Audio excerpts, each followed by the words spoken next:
Magandang araw mga kaibigan.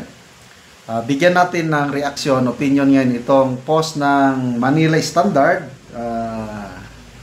Sinare nila ang pahayag ni bagong PNP Chief General Nartates. Humarap na siya sa media press conference, unang press conference niya, at sinagot niyang maraming katanungan kay General Torre. Kung magtuluyan na ba siyang magre-resign o mag-retire, bakit biglang nasibak, marami. 5 minutes response. Pakinggan natin ang ating bagong PNP chief. I took my oath and I signed my assumption as the officer in charge of the Philippine National Police. The same rank and the designation is the officer in charge of the Philippine National Police. Sir, binanggit po kayo ni Secretary Remulla na hindi natin General Torre kung mag-resign po, mag-retiro siya o kung mag-retiro. So, paano siya kapag hindi po siya mag-retiro? In the PNP, of course, if you are not yet retired at the mandatory age of retirement, that is 56, nobody can force a PNP to retire, no? Kasi karapatan niya yun, no? So, okay. And so, dito, Yan hanggang March pa si General Torre, matagal-tagal pa yan. March 11 ata yung birthday niya.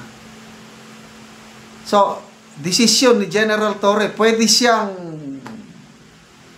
he will stay in active service.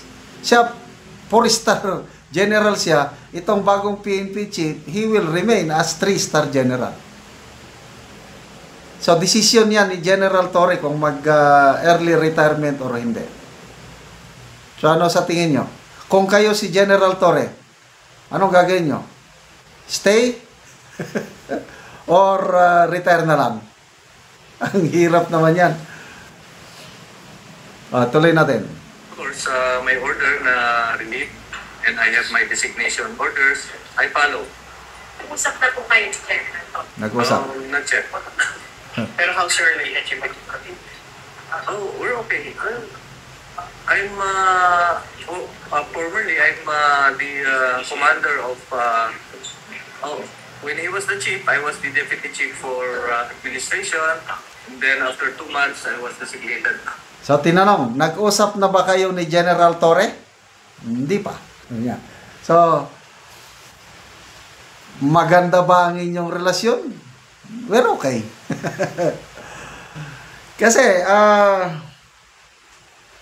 nagsimulang lahat dahil sa move ni General Torre, yung tinanggal niya si General Nartates as second highest PNP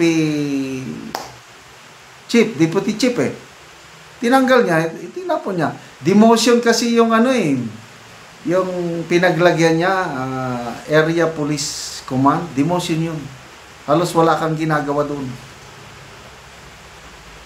So, bakit niya tinanggal? Yun ang kapakamali.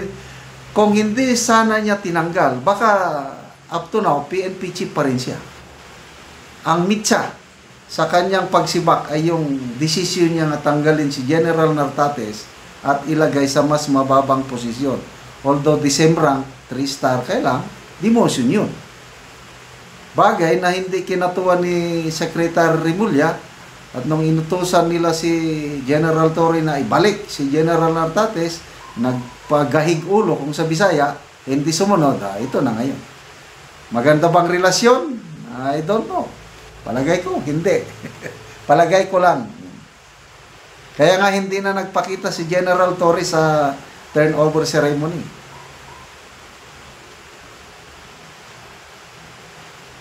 That's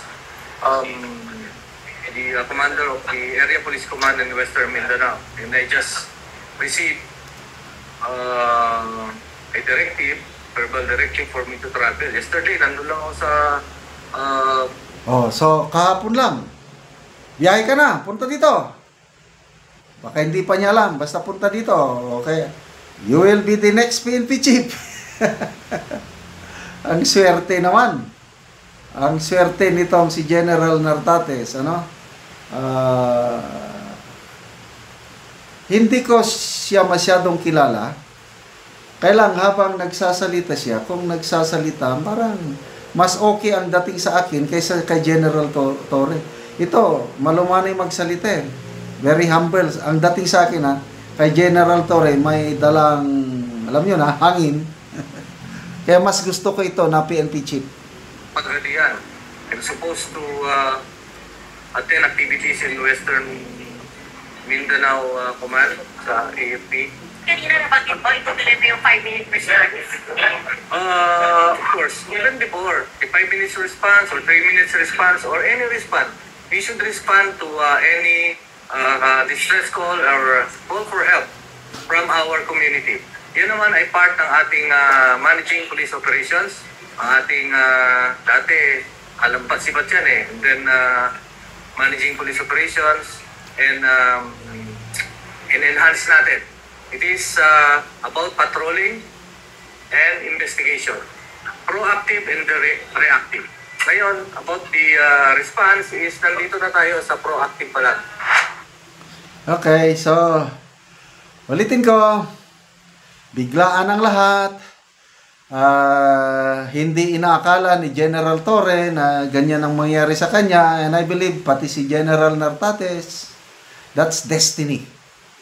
So, General Torre, imbis na maganda na yung buwelo niya dahil he made history as the first PNPA graduate to become chief PNP, sinayang niya, nasobrahan, sabi nga ni Senator Lacson, nasobrahan niya yung authority niya. Bakit niya nirelieve ang isang 3-star general na wala pala sa kanyang kapangyarihan? Nung inutosan siyang ibalik mo, yung sumunod, yun na. So, he made another history as the first PNP chief to be sacked. Sino ba? Another history, the PNP chief with the shortest term, 86 days or 85, 2 months and 26 days. And then, General Nartates, good luck sir. Palagay ko, you will make a good PNP chief. Just to serve and protect. Doon lang. Hindi ka, you will never go wrong basta sundin yung to serve and protect. Salamat mga kaibigan sa inyong pagsubaybay sa ating channel. Nakakatulong kayo ng malaki sa tribong Talandig ng Bukidnon dahil ang sweldo natin sa channel na ito is pantulong sa tribo. Namimigay tayo ngayon ng mga libreng yero at pako para makapagpatayo ang tribo ng mas maayos na tirahan. Panoorin niyo ang video na ito.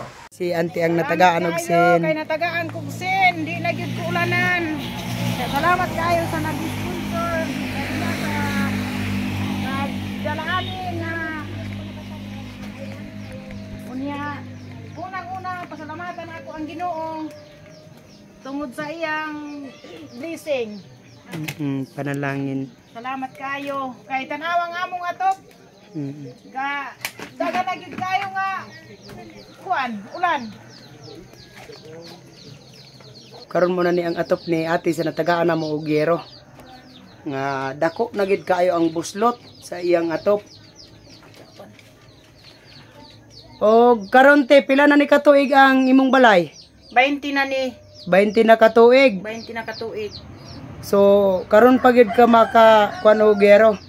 Karon pagyud ko sa dugay na nga panahon ay pagyud ko nakadawat o ginabang asin.